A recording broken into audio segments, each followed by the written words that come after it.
हे पहा, हा मराठी माणसासाठी किंवा मराठीसाठीचा मोर्चा आहे. दोन्ही ठाकरे बंधू एकत्र यावे, इथं महाराष्ट्रातल्या तमाम जनतेची इच्छा, अपेक्षा आहे. वाटतं ते येतील, परंतु आजच्या घडीला जे महाराष्ट्रामध्ये हिंदीचं सक्तीकरण करण्याचा प्रयत्न मोदी शहांचे महाराष्ट्रातले चमचे हा प्रयत्न करतात, मला वाटतं हा हाणून पाडला पाहिजे. हिंदीला विरोध असण्याचं कारण नाही, पण हिंदीची सक्ती त्याला 100% विरोध आहे. मराठीची गळचेपी करण्याचा हा प्रकार आहे आणि म्हणून मराठी म्हणून हा मोर्चा निघत असताना महाराष्ट्रातल्या आणि मराठीची व्याख्या तशी व्यापक आहे. महाराष्ट्रात जो राहतो तो मराठीच आहे. म्हणून या सर्व बांधवांनी या मोर्चात सहभागी होण्याचं आव्हान मला वाटतं आम्ही सगळे करतोय. आणि त्याच्यामुळे याला काही वेगळं अर्थ सूचक असं न करता हे सत्य घटना आहेत, सत्य सगळं होणार आहे, सत्य सगळं करायचं आहे. या निमित्तानं विचार आणि मन एकत्र आले आहेत असं समजायचं का, आणि ती पुढच्या राजकीय एकत्रीकरणाची नांदी असेल का? काही हरकत नाही असं व्हायला. विचार आणि मन तसे वेगळे असायचं काही कारण नाही, ते एकच आहेत. आणि आपली जी अपेक्षा तसं व्हायला काही हरकत नाही असं महाराष्ट्रातील तमाम जनतेला, फक्त शिवसैनिकांना किंवा मनसैनिकांना नव्हे तर महाराष्ट्रातील तमाम जनतेला हे असं वाटतं. तुम्हाला काय वाटतं? मला शिवसेनेला संपूर्ण कार्यकर्त्यांपासून म्हणजे महाराष्ट्रातल्या तळागाळातल्या कार्यकर्ते शिवसैनिकापासून ते मुंबईपर्यंत त्यांना काय वाटतं की हे एकत्रीकरण व्हावं आणि त्याचा राजकीय दृष्ट्या महाराष्ट्रासाठी किंवा शिवसेनेसाठी फायदा होईल? हे पण राजकीय दृष्ट्या काय व्हायचं ते होऊन जाईल. चांगलं होईल, वाईट होईल, भलं होईल, वाटोळ होईल, जे व्हायचं ते होईल. पण एक मराठी म्हणून सगळ्यांनी एकत्र राहिलं पाहिजे ही भूमिका, आणि त्यातल्या त्या ठाकरे बंधूंनी सुद्धा एकत्र राहिलं पाहिजे ही भूमिका मला असं वाटतं काही माझी एकट्याची नव्हे तर तमाम महाराष्ट्राची माझी तीच भूमिका आहे. आता या सगळ्या प्रक्रियेवर महाराष्ट्रभर चर्चा सुरू झाली की आता दोघे एकत्र येणार, तुम्ही पण त्याच्या पद्धतीनं हे करताय. आता सत्ताधारी मात्र यावर बिथरतील का? मला वाटतं त्यांना बिथरवण्यासाठी किंवा त्यांना फक्त त्याच्यावर टीका टिप्पणी करण्यासाठी हा मोर्चा नाही. आणि आम्हाला ते बिथरतील किंवा नीट व्यसन घातल्यावर जसे राहते तसे चालतील, त्याच्यापेक्षा मराठी माणसाचं आणि महाराष्ट्राचं हित महत्वाचं आहे. आम्ही काय कोणाला बिथरवण्यासाठी, कोणाला त्रास देण्यासाठी नव्हे, तर या महाराष्ट्रातील तमाम जनतेच्या अपेक्षा त्या दृष्टीनं काम करावं, या हेतून या सगळ्या भूमिका होतील असं मला तरी वाटतं. ठाकरे बंधूंच्या या सोबत येण्यावरून शरद पवारांनी देखील वक्तव्य केलं आहे. ठाकरे बंधू एकत्र आले तर चांगलंच होईल. मला असं वाटतं शरद पवार साहेब या महाराष्ट्रातले ज्येष्ठ आणि श्रेष्ठ म्हणायला काहीच हरकत नाही असे नेतृत्व आहे. ते पक्षाच्या पुढे जाऊन विचार करणारे नेते आहेत आणि ते ठाकरे घराण्याशी सातत्यानं नुसतं आताच्या पॉलिटिकल महाविकास आघाडी पुरतं नव्हे तर आधीपासून आहे. आणि मला असं वाटतं त्यांच्या अशा पद्धतीने इच्छा अपेक्षा असणं ह्या एकदम मला असं वाटतं योग्य आहे. आणीबाणीच्या काळात संविधानाच्या प्रस्तावनेत समाजवाद आणि धर्मनिरपेक्षता हे शब्द जोडले गेले. हे दोन्ही शब्द असावेत की नको या संदर्भात विचार करायला हवा, अशा पद्धतीची मागणी संघाचे सहकार्यवाहक दत्तात्रय भुजबळ यांनी केली. याचाच अर्थ घटना बदला असं स्पष्ट आहे. घटनेतल्या शब्दाचा विचार करणं, मला असं वाटतं भारतीय जनता पार्टीच्या घटनेत सुद्धा हा शब्द लिहिलेला आहे. पण भारतीय जनता पार्टीची घटना सोडून द्या, परंतु राज्यघटनेत अशा पद्धतीनं समाजवाद किंवा धर्मनिरपेक्षता हा बदलून तुम्ही काय करणार आहे?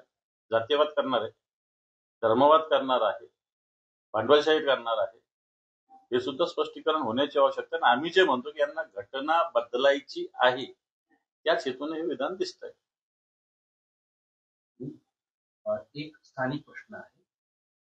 सध्याचे खासदार संदीपान भुमरे यांच्या ड्रायव्हरला सालारजंग कुटुंबानं 3 एकर जागा गिफ्ट केलेली आहे आणि त्याची किंमत ही 1.5 कोटीची काय तर सांगताय. त्याची मूळ बाजारात किंमत ही 350-400 कोटी 500 कोटी असं. त्याचं काय प्रकरण आहे तुम्हाला माहित असेल? माझ्या कानावर ही गोष्ट आलेली आहे. संदीपान भुमरे आमच्यातून गेलेले गद्दार पक्षाचे नेते आहेत, खासदार आहेत तिथले. आणि आम्ही बघितलं एक साधा ड्रायव्हर ज्याला 5-25 हजार रुपये पगार असेल आणि हा ड्रायव्हरला सालार जंग अशा पद्धतीनं एवढी प्रॉपर्टी गिफ्ट देत असेल आणि ते भुमरेंच्याच ड्रायव्हरला, आणि सालार जंग या संभाजीनगरात फिरत असतात आणि सत्तेच्या ताकदीच्या बळावर मग ती प्रॉपर्टी ताब्यात घेण्याचा प्रकार निश्चित या संभाजीनगरात घडलेला आहे. आता प्रशासन हा सालार जंग कोण आहे आणि हा कोण ड्रायव्हर आहे जो 150 कोटीची प्रॉपर्टी खरेदी करतो? मग तो 150 कोटीची प्रॉपर्टी भुमरे साहेबाचा ड्रायव्हर खरेदी करत असेल, मला असं वाटतं मला ती या सगळ्या गोष्टीचा जनतेने विचार करण्याची आवश्यकता आहे. आणि कशा पद्धतीनं लूट, ही लूटच एका हिशोबाने. मागे शिरसाड्यांचं प्रकरण आलं, आता भुमरेंचा विषय आलेला आहे समोर. जनतेने विचार करा. कालच्या स्टेटमेंट तुम्ही बोलला का बबनराव लोणीकरच्या विषयावर? मी बोललेलो आहे, कारण बबनराव लोणीकर म्हणजे ब्रिटिशाची सुधारित आवृत्ती आहे. आणि भारतीय जनता पार्टीच्या आमदारांची, खासदारांची, नेत्यांची जी मनोवृत्ती आहे ते सगळे यांच्याच बापाचं. बूट म्हणे तुमचे आम्हीच दिले, कपडे सुद्धा मोदीचेच आहे. आणि या मोदीनं आणि या भारतीय जनता पार्टीचं देशाला भिकेला लावलेलं आहे. आत्ताच्या घडीला त्यांनी सांगितलं 6,000 रुपये तुम्हाला बी घ्यायला दिलं, बियाचे भाव काय जरा जाऊन बाजारात बघा. 4,500 रुपयात एक ताट जेवायला इथं दिलं जातं विधान भवनात, आणि तर 6,000 रुपये बी बियाणं देतं तर फार उपकार होतात का? कोणाचे पैसे? जनतेचे पैसे. आणि म्हणून अशा पद्धतीने जी मस्ती माजुरी वृत्ती आहे, मला वाटतं जनतेने खेचून काढली पाहिजे. शक्तीपीठाच्या रस्त्याविरोधात 1 जुलैला मोठा रस्ता रोको आंदोलन वाढेल अशी शक्यता. तेव्हा शक्तीपीठाचा मार्ग जनतेची इच्छा नसताना तो थोपवला जातो. कोट्यावधी रुपये त्याच्यावर खर्च केली जाण्याची शक्यता आहे. कारण चांगली जमीन, जिच्यात चांगलं पीक आताच्या घडीला येतं, अशा जमिनी अधिकृत करून हा रस्ता थोपवण्याचा प्रयत्न आहे. आत्ताच्या घडीला नागपूर रत्नागिरी हा महामार्ग अतिशय पॅरलल चांगला मार्ग आहे. असा असताना हा शक्तीपीठाच्या नावावर मला वाटतं जनतेला आणि विशेषतः शेतकऱ्यांना गंडवण्याचा प्रकार आहे. याच्यात काही नाहीये. याच्यात सरकारच्या काही लोकांची वृत्ती कशी आहे, एकीकडे आता भूसंपादन करत असताना काही त्या भागामध्ये काही धनदांडग्या लोकांनी सरकारच्या काही अधिकारी आणि मंत्र्यांच्या मार्गदर्शनानुसार मोठ्या मोठ्या जमिनी घेतलेल्या आहेत. या जमिनी स्वस्त दरात घेतलेल्या आहेत. नंतर ह्या जमिनीचं ऍक्विजिशन मोठ्या दराने होणार, म्हणजे त्यांचे काळ्याचे पांढरे होणार. नंतर रस्त्याचे टेंडर दिले जाणार, मग रस्त्याला लागून अन्य सगळ्या गोष्टी त्याचे ऍडव्हान्सेस घेतले जाणार, जे मागच्या काळात या महाराष्ट्रात घडलेलं आहे. आणि मला वाटतं याच्यावरती फार यांना शक्तीपीठाच्या विषयी फार कळवळ आहे, अशातला काही भाग नाही. शक्तीपीठ सुला गावगावचे मंदिरांची काय परिस्थिती ते बघा.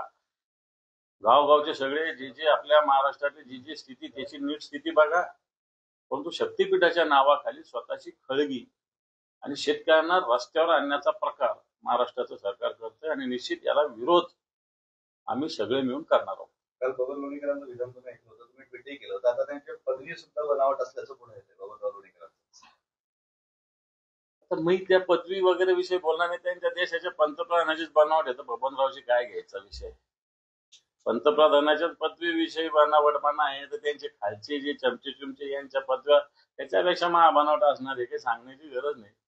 परंतु त्यांची वृत्ती जी आहे ती माजोरूपणाची, मस्तीची आहे, ती मला वाटतं जनता चिरवेल. महापालिकेच्या भूखंडाची मुंबई महापालिका उत्पन्न वाढीसाठी विक्री करणार आहे. 1152 कोटींना विक्री करण्याचा निर्णय घेण्यात आलेला आहे. कसं बघतो तुम्ही याकडे? नाही, खरं तर महापालिकेचे भूखंड अशा पद्धतीनं विक्री करणं चुकीचं आहे. आत्ताच मुंबईला जागा नाहीये, लोकांना, मुलांना खेळायला जागा नाहीये, वृद्धांना, ज्येष्ठांना बसण्यासाठी जागा नाहीये. आणि असं असताना ह्या जागा तशा पद्धतीनं डेव्हलप करण्याच्या ऐवजी अशा पद्धतीने देणं हे चुकीचं आहे. चित्रपटांचं अनुदान सरकार देतं, मराठी चित्रपटांना खास करून 255 चित्रपटांचं अनुदान रखडलेलं आहे. सांस्कृतिक खात्यानं निर्णय घेतला, अंमलबजावणी शून्य आहे. निधीच नाही सरकारकडे. सरकारच्या तिजोरीत खळखळाट आहे एकदम. नुसतं सांस्कृतिक विभागाचं नाही, तुम्ही ज्या कोणत्या डिपार्टमेंटचं नाव घ्या, मी त्याचं डिटेल तुम्हाला सांगतो की त्या डिपार्टमेंटची स्थिती कोसाडगावची पाटील की खऱ्या अर्थानं राज्य सरकारची तिजोरी आताच्या घडीला झालेली आहे. एक मुंबईत सर्वधर्मीय 1500 वर भोंगे उतरवले असल्याचं भाजपचं म्हणणं आहे. मला माहिती नाही, पण तो भोंगे उतरवले जातात अशा काही घटना काल परवा माझ्या कानावर आलेल्या, काही लोकांनी फोन केलेले, अधिकाऱ्यांशी पण मी चर्चा केलेली आहे. खरं तर भोंगे राहू देऊन त्याचं डेसिबेलची मर्यादा पाळायला पाहिजे होती, पण तो सरसकट भोंगे पाडणं, कारण ग्रामीण भागामध्ये सकाळी 4 वाजता काकडा करावा लागतो, रात्री 12 पर्यंत पाठ चालतो, आणि असं असताना मला असं वाटतं हरिपाठ करणाऱ्याला थांबवणं आणि कीर्तन आणि पाठ करणाऱ्याला थांबवणं, काकडा करणाऱ्याला थांबवलं, मला वाटतं भारतीय जनता पार्टी असं करून हिंदुत्वावर घाला घालण्याचा प्रयत्न करते. आता ते तुम्ही एकत्र मोर्चा काढणारच आहे, पण एकनाथ शिंदे स्वतः राज ठाकरेंची मनधरणी करण्याची शक्यता आहे, अशा चर्चा सुरू झाली. एकत्र येऊ नये मला असं वाटतं त्या विषयात जाण्याची गरज नाही. याचा अर्थ 2 माणसं एकत्र येऊ नये याच्यासाठी कशा पद्धतीनं कशी वृत्ती, यांची मनोवृत्ती आपल्या या महाराष्ट्राला दिसते.